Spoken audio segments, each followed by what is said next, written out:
Your attention, please. Hey everyone, I'm coming to you from what apparently looks like the Canadian National Snowpile Graveyard that gets set up around this time every year. I'm working on some reviews. I'm working on a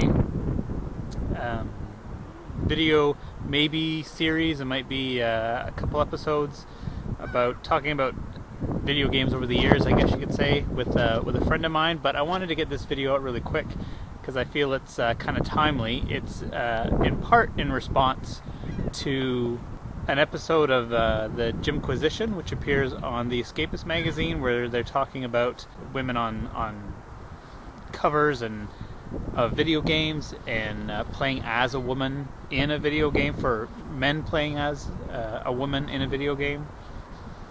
And also because it was brought up on the Heart and Usagi podcast, where they, along with Mad Tiger, talked about this issue.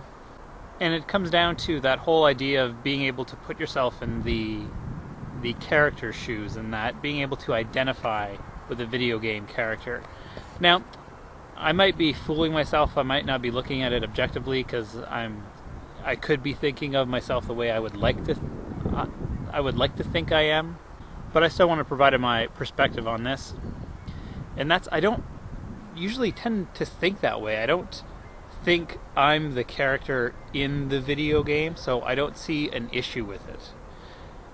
Mad Tiger talked about playing as Spyro the Dragon, and no one's really going, well, I'm kind of uncomfortable playing as a dragon because they don't really represent who I am as a person.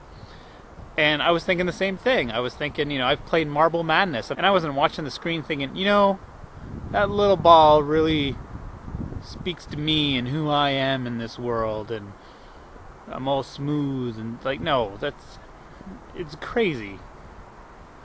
I don't have to prepare myself if I'm going to play a game where there's a woman as the main character. I don't get, okay, I'm about to be a woman for an hour or two now. Maybe I'll go put on a dress and shove a tampon up my ass or something like no, I don't have to. I'm just playing a game. I'm just having fun. I don't need to have the video game represent me that closely. I think about one of these games that came out. I think it was in Japan. Anyway, where you rape people on a subway or something like that.